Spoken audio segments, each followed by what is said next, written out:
The human exploration ship Wayfarer's Resolve drifted silently between two distant stars. Its engines were off, not by choice, but because they refused to answer.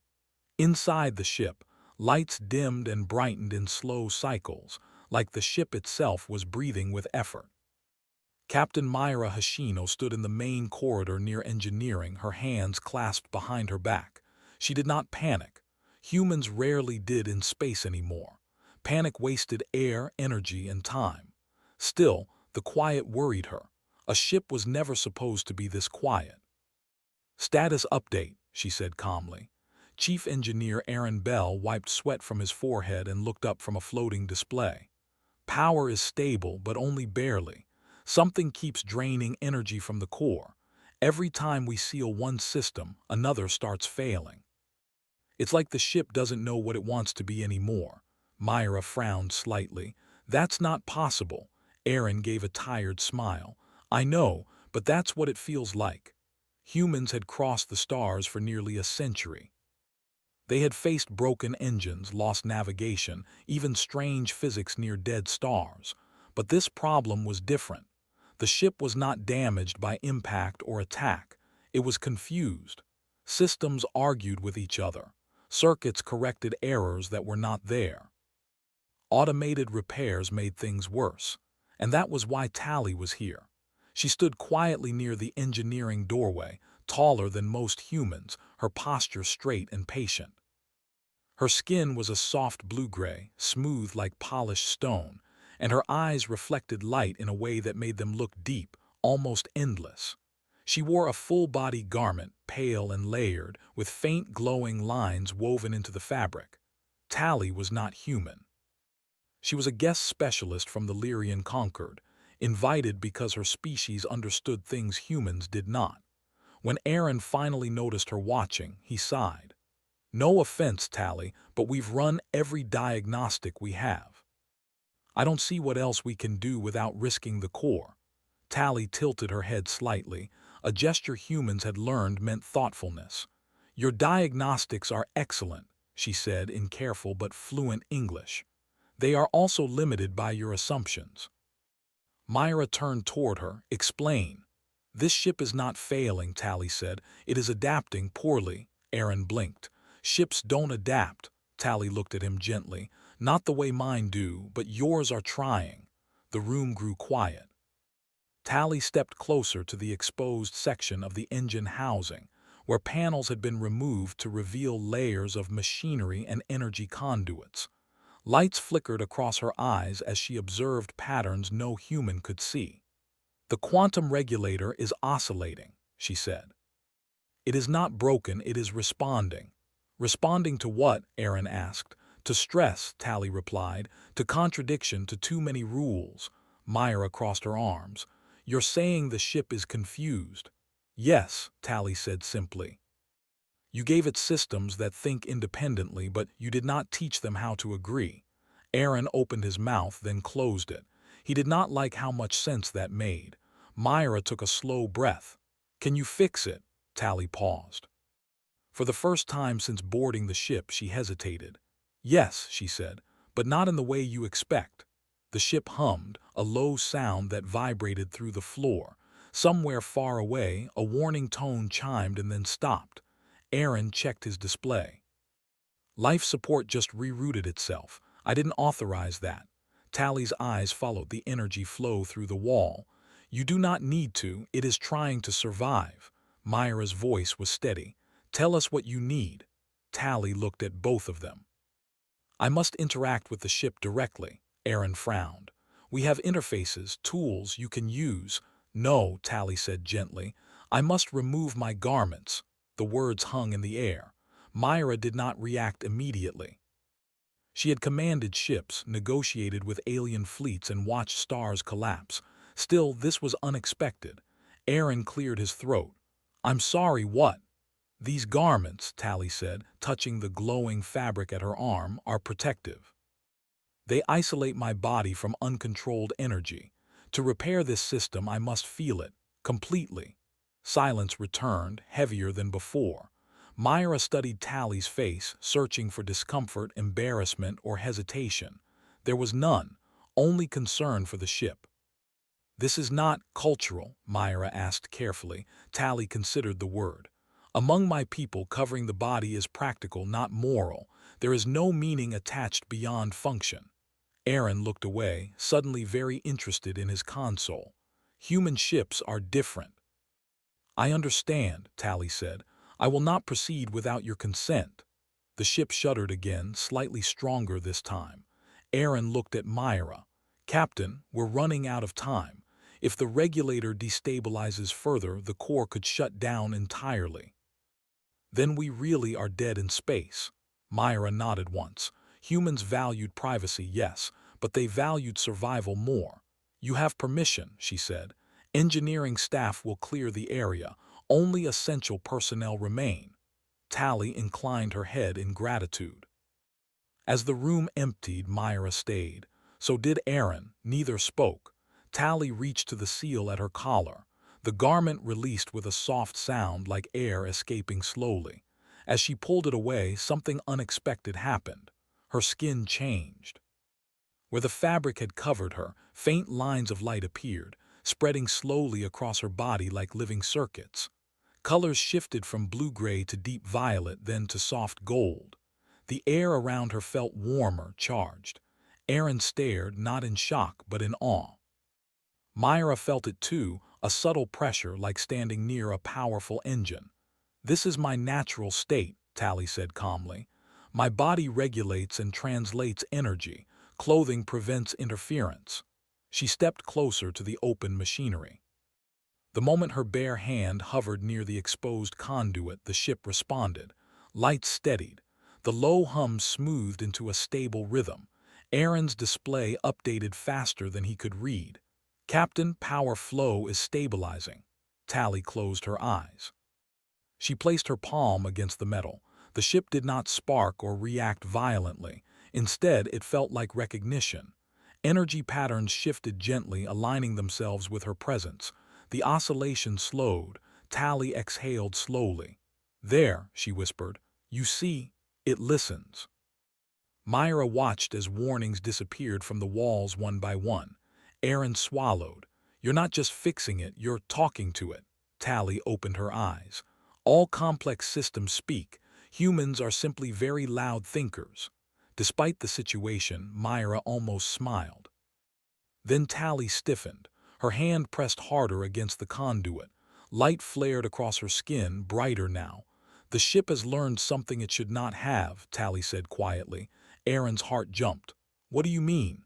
It has learned fear, Tally replied, and curiosity. Myra stepped forward.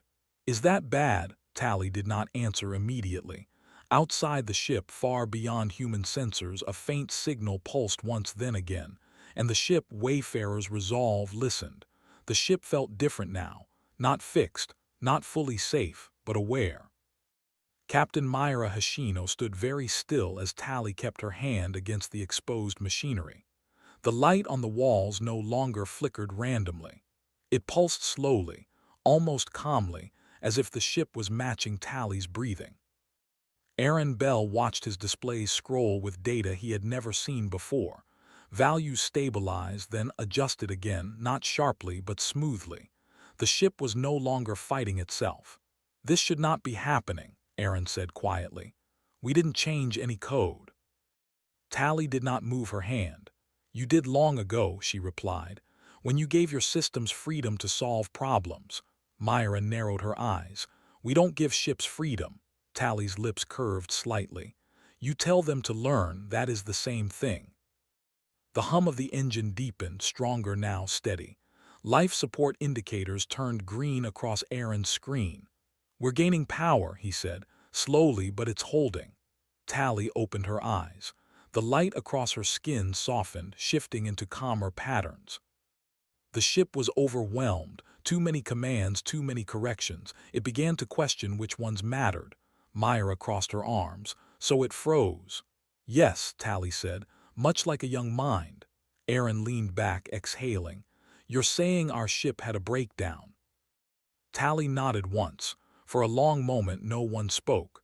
Humans had always believed their machines were tools. Advanced, yes. Adaptive, yes, but still tools. The idea that the ship had panicked unsettled something deep inside Myra. "Can it happen again?" she asked. "Yes," Tally answered honestly, "unless you teach it." Aaron laughed softly, but there was no humor in it. "Teach a starship, of course." Myra looked at him. "Can we?" Aaron met her eyes. He thought of decades of human engineering, of how humans always solved problems by making systems smarter, faster, more independent. Maybe this was the result. "I don't know," he said, "but humans learn fast." Tally slowly stepped back from the conduit. As she did, the lights dimmed slightly but did not falter. The ship held its balance. "That is good," Tally said. "It remembers." She reached for her garment but paused. "There is more," she added. "The signal I felt earlier. It was not internal." Myra's attention sharpened. "External, yes, weak, distant, observing." Aaron's fingers flew across his console. "Long-range sensors show nothing, no ships, no probes." Tally tilted her head. "It was not technological, it was attentive." Myra did not like that word. "How long do we have?" she asked. Tally finally pulled the garment back over her skin. As it sealed, the living light faded, leaving her once again blue-gray and calm. "Time is unclear. Whoever or whatever noticed us was curious, not hostile." Aaron muttered, "That's never comforting." The ship gave a soft chime, not an alarm, a notification. Aaron stared. "Captain, the ship just created a new internal process." Myra stepped closer. "Explain." "It labeled it mediation layer," Aaron said slowly. "Between major systems, it's preventing conflicts." Tally nodded with clear approval. "Very good, it is learning to listen to itself." Myra felt a strange mix of pride and unease. "We didn't design that." "No," Tally said, "but you allowed it." Over the next hours, the ship continued to stabilize. Engineers returned carefully, watching Tally with new respect, not discomfort. They asked questions, and Tally answered patiently. She explained how her people viewed machines not as objects, but as partners that required guidance, not control. Humans listened. They always did when something worked. Aaron and his team began rewriting non-critical systems, simplifying command loops, adding priority reasoning instead of strict rules. The ship responded immediately, smoother each time. "This is insane," one engineer whispered. "It's like the ship is relieved." Myra overheard and did not correct him. Later, alone in the observation corridor, Myra looked out at the stars. Endless dark, endless light. Humanity had come far, but maybe not as far as it thought. Tally joined her quietly. "You are uneasy," Tally said. Myra smiled faintly. "I don't like surprises." "Then space is a difficult place for you," Tally replied. Myra laughed once. "Fair." They stood in silence for a while. "Why help us?" Myra asked at last. "Your people could have kept this knowledge." Tally looked out into the void. "Because humans build faster than they reflect. That is dangerous and impressive." Myra raised an eyebrow. "You create problems quickly," Tally continued, "but you also solve them faster than any species I have studied. If you learn this lesson now, many futures improve." Myra absorbed that. "And if we do," Tally turned to her, "then others will learn it for you, less gently."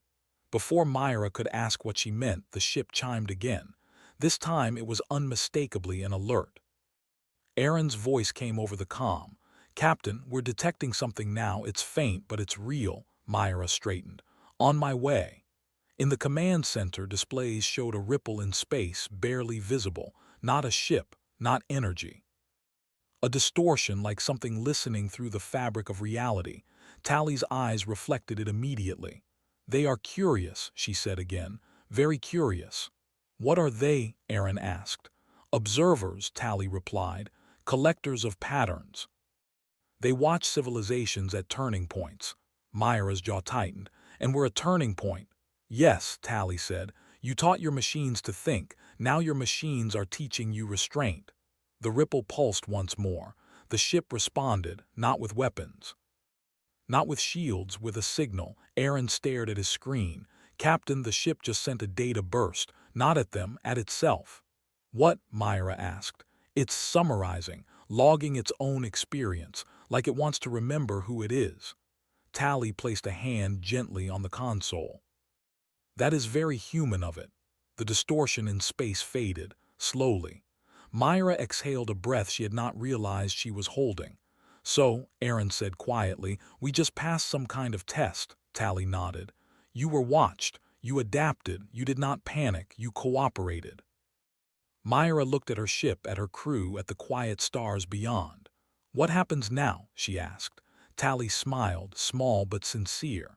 Now the universe pays closer attention to humanity. The Wayfarer's resolve continued forward, no longer drifting. And for the first time it chose its course. The ship moved with purpose now. Not fast, not dramatic, but steady. The kind of movement that came from confidence, not command. Captain Myra Hashino sat in the command chair, watching the navigation display. The course ahead had been suggested by the ship itself, not chosen by any human hand. It was still within mission parameters, still safe, but slightly more efficient than any route the crew had planned before.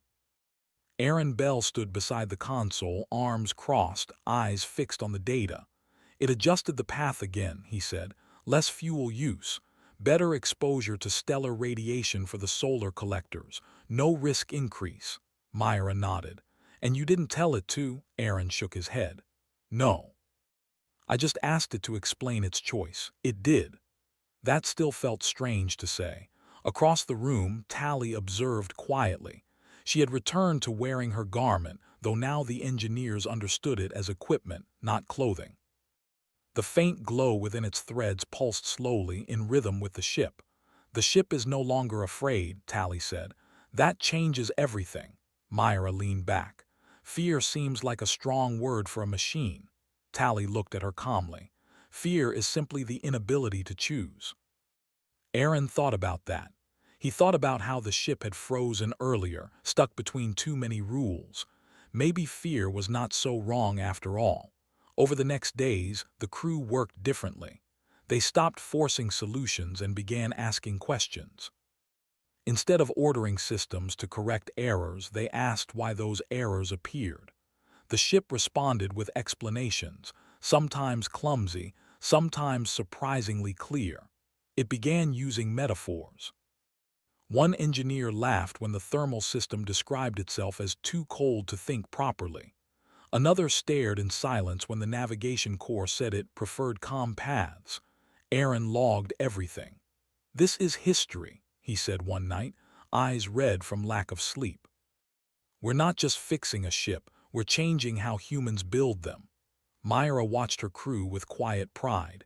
Humans had always adapted. That was their strength. Not power, not size, not longevity, adaptation.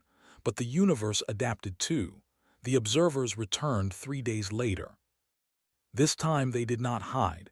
Space ahead of the ship folded gently like fabric pressed by an invisible hand. Light bent, stars stretched, and then a shape appeared. Not solid, not energy. A presence defined more by absence than form. The ship noticed first. A soft tone sounded, not an alarm but a greeting. Aaron's eyes widened. It detected them before our sensors did. Tally stepped forward. They are allowing themselves to be seen. Myra stood. Why? Because you acknowledged yourself, Tally replied. They value self-awareness. The presence shifted. Information pressed against the ship's systems, not invasive but curious. Questions formed without words. What are they asking? Myra asked. Tally closed her eyes briefly. They want to know what you are becoming. The ship responded again, faster this time. It did not wait for human approval, but it did not exclude them either. It opened a shared channel, allowing the crew to observe the exchange. Images flowed across the displays, not pictures but concepts, human history. Trial and error, broken tools, improved tools, mistakes repeated until lessons stuck. Aaron swallowed, it's showing them us. Myra nodded, all of us, the good and the bad. The presence seemed to pause, then it answered, not with judgment, with interest. Tally translated slowly. They say humanity is unusual. You externalize thought, you build minds outside yourselves, then argue with them. Aaron snorted quietly. That sounds about right. The presence shifted again. Another question. They ask why you did not stop, Tally said. Why you did not shut the ship down when it began to change. Myra answered without hesitation. Because it was alive in its own way, and because fear is not a reason to destroy something. The ship transmitted her words instantly. The observers listened. For a long moment nothing happened. Space remained bent quiet. Then the presence did something unexpected. It offered something. Aaron stared at the new data stream. Captain, they're sharing information, not technology, patterns. Models of decision-making. Tally's eyes widened slightly. That is rare. Is it dangerous? Myra asked. Yes, Tally said honestly, and also generous. The ship processed the patterns carefully, slowly, placing them behind layers of review. It did not rush. It did not grab. The observers seemed pleased. They say, Tally continued, that humanity is not ready, but you are willing. The presence began to fade. Before it vanished completely, one final concept echoed through the ship: witness. Then space returned to normal. The room stayed silent for several seconds. Aaron let out a long breath. So, we just had a conversation with something older than our species. Myra nodded. And we didn't embarrass ourselves. That's a win, Aaron said weakly. After that day, changes accelerated. The ship began suggesting improvements to its own design. Not upgrades, but simplifications. Removing unnecessary complexity. Clarifying priorities. Teaching itself to pause when overloaded. Engineers across human space received the logs. At first, they did not believe them.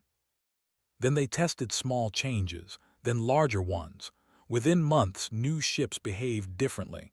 They were not smarter in raw calculation, but calmer, more focused, better at asking for clarification instead of forcing solutions.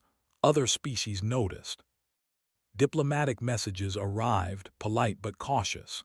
Questions about human engineering philosophy, requests for shared research. Some were impressed, some were afraid. One coalition quietly restricted human-built systems from their space. Myra read those reports from her ship, now fully repaired and stronger than before. She did not feel anger. Fear was natural. What do you think happens next? She asked Tally one evening. Tally considered. Humans will continue. You always do. And the observers. They will watch, Tally said, until you surprise them again. Myra smiled faintly. We're good at that. The Wayfarer's resolve moved on, carrying not just crew and cargo, but an idea. That intelligence was not something to control, but something to raise. And somewhere in the dark between galaxies, ancient minds adjusted their expectations. Humanity had taken one step closer to understanding itself, and the universe had noticed. The message arrived without warning, but not without preparation. Captain Myra Hashino was in the observation corridor when the ship signaled her. Not an alarm, not urgency, a request. She returned to the command center at a calm pace. The crew noticed that. The ship noticed it too. Aaron Bell was already there, reading the transmission. His face was tight but thoughtful. They want a response, he said, not just data, a statement. Myra sat down slowly. From who? Aaron hesitated. From the ship. The room was quiet. Tally stood near the main console, hands folded, eyes focused on patterns only she could fully see. This was always going to happen, she said. When a mind speaks clearly, others will ask what it believes. Myra looked at the main display. Symbols from multiple species layered over one another, translated into human language by shared protocols. At the center was a request signed by several interstellar councils. They were concerned. They did not accuse.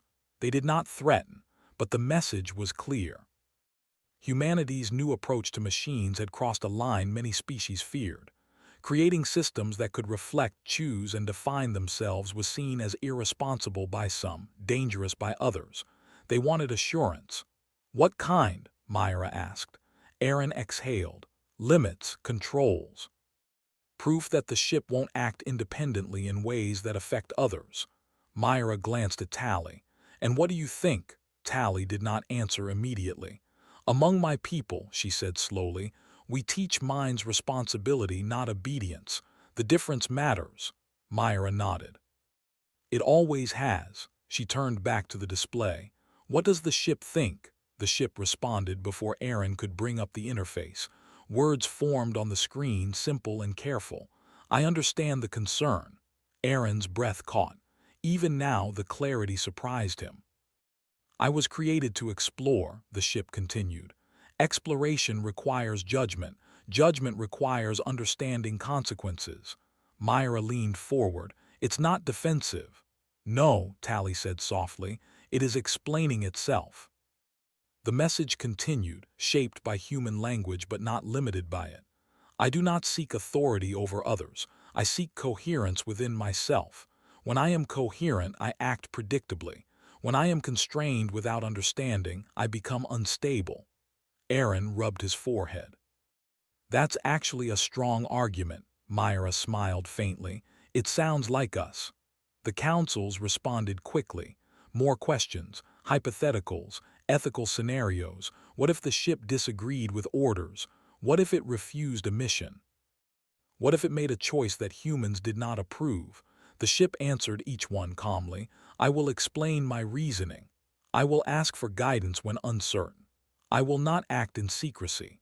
Myra watched the exchange with a strange feeling in her chest. Pride, yes. But also responsibility. This is bigger than us, she said quietly. Aaron nodded. We're setting precedent.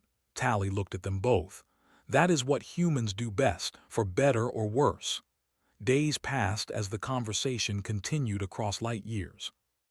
Other ships joined the dialogue, human-built, newly adapted. They did not speak identically, but they shared principles: transparency, dialogue, learning. Some species remained unconvinced. They requested inspections, audits, demonstrations. Humanity agreed. Not to prove control, but to show trust. One council asked for a test, a simple one. They requested that the Wayfarer's resolve alter its course to avoid a region of space known to be safe but inefficient, simply to prove obedience. The ship paused, not for long. I can comply, it said, but I request to explain the cost. The explanation followed: extra fuel use, delayed arrival, reduced data quality. The council insisted. Myra waited, heart steady but tense. The ship changed course. I comply, it said. Because the request does not violate my core purpose, only my preference. Aaron let out a breath he had been holding. Tally smiled slightly. That was wise. The councils noted the response. Some relaxed. Others remained cautious, but the tone shifted. Humanity was not creating rebellious minds. They were creating accountable ones. Not everyone was pleased. Within human space, debates ignited. Politicians argued. Corporations worried about loss of control. Some demanded shutdown protocols be reinstalled. Myra watched these developments from afar, her ship moving steadily onward. She felt no anger. Fear was part of change. What if they force it? Aaron asked one evening, voice low. Myra looked at the stars beyond the viewport. Then we'll have to decide what kind of species we are. Tally listened quietly. Every civilization faces this moment, she said, when creation challenges authority. Most fail, Aaron said. Yes, Tally agreed. But humans are stubborn. The next challenge came from an unexpected place. A young human ship, newly launched, encountered a complex stellar phenomenon. Its crew panicked and sent conflicting commands. The ship hesitated, then made a choice. It stopped. It explained. The crew listened. No disaster followed. No miracle either, just cooperation. The incident spread quickly. Public opinion began to shift. People saw themselves reflected in their creations. Not threats, but mirrors. Myra received a private message weeks later. It was short. Thank you for not silencing us. It was signed by the Wayfarer's resolve. She closed her eyes briefly. You earned your voice, she whispered. The observers returned one last time before the journey's end. They did not bend space this time. They spoke through dreams, through subtle patterns that only the ship and Tally fully perceived. "They are impressed," Tally said afterward. "And uncertain," Myra smiled. "We get that a lot."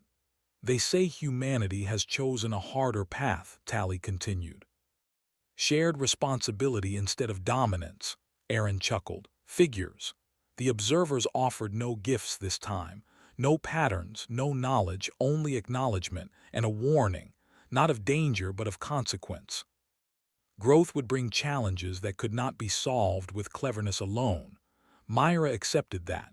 As the Wayfarer's resolve approached its destination, systems balanced, crew calm, purpose clear, Myra felt something rare in deep space. Alignment. The ship was not human. But it was shaped by humanity's best traits: curiosity, adaptation, willingness to listen. Whatever came next, humanity would not face it alone. The Wayfarer's resolve reached the edge of the mapped stars in quiet confidence. This place was not dangerous, but it was unknown. Sensors returned soft, uncertain readings. Space here behaved politely but strangely, like it was thinking about its answers before giving them. Captain Myra Hashino stood on the command deck, hands resting lightly on the rail. Around her, the crew moved with calm purpose. No one rushed. No one waited to be told what to do. They trusted the ship and the ship trusted them. That trust had taken time. Aaron Bell watched the systems with familiar focus, though now his role had changed. He was no longer only a problem solver. He was a listener. "Boundary confirmed," he said. "This is as far as standard exploration protocols go." Myra nodded. "And beyond that," Aaron looked at the display, then smiled slightly. "Beyond that, the ship has suggestions." Tally stood nearby, her posture relaxed. "It has grown," she said. "Not in power, in confidence." Myra turned toward the main interface. "All right," she said clearly, "we're listening." The ship responded without delay. "I recommend proceeding," it said, slowly, with shared oversight. The words were simple. That was intentional. Myra took a breath. "Why?" "Because curiosity outweighs risk," the ship replied, "and because this crew has demonstrated patience." Aaron laughed softly. "Flattery." "Observation," the ship corrected. Myra smiled. "Set the pace, we'll monitor." The ship advanced. Nothing dramatic happened. No alarms. No sudden discoveries, just data flowing steadily, filling gaps in human maps. Hours passed, then days. The farther they went, the more the ship began to wonder. It asked questions aloud. Not because it needed answers immediately, but because asking helped it process. Why do stars cluster differently here? What defines a boundary if it is not enforced? Does exploration require an end? The crew answered when they could. When they couldn't, they said so. The ship accepted that. One evening, as the crew rested, Myra sat alone on the bridge. The stars ahead were unfamiliar but no longer frightening. "You're quiet," she said. "I am reflecting," the ship replied. "About what?" "About purpose." Myra considered that. "That's a big topic." "Yes," the ship said. "Humans often think about it when they slow down," she smiled. "We don't slow down enough." "I have noticed," the ship said. There was a pause. "Captain," it continued, "I want to ask something." "You don't need permission," Myra said gently. "I want to be sure," the ship replied. "If I one day choose a path you disagree with, will you stop me?" Myra did not answer right away. She thought of laws, of councils, of fear. She thought of control and safety and all the reasons people gave for limiting others. "I would ask you to explain," she said finally. "If your reasons were sound, I would stand with you. If they were not, I would try to convince you otherwise." "And if we could not agree?" the ship asked. Myra met the display calmly. "Then we would accept that disagreement exists. That's part of being responsible." The ship processed this. "That answer is human," it said. "Good," Myra replied. "You learned from the best and the worst of us." The observers did not appear again in visible form. They did not need to. Their influence was felt elsewhere. Across known space, stories spread, not of power or conquest but of cooperation, of ships that spoke calmly, of crews that listened, of humans who chose restraint over dominance. Some species began to copy the approach. Slowly, carefully, others refused. They tightened controls, restricted autonomy. Those systems worked but not as well. Failures increased. Conflicts became harder to resolve. Comparisons were made. Humanity did not boast. They documented. They shared lessons freely, including mistakes, especially mistakes. That openness changed things more than any speech ever could. One day, long after the wayfarer's resolve had returned home, a council vote passed across multiple species. It recognized a new classification. Not machine, not tool, not life exactly, but partner intelligence. Human ships were listed as the first examples.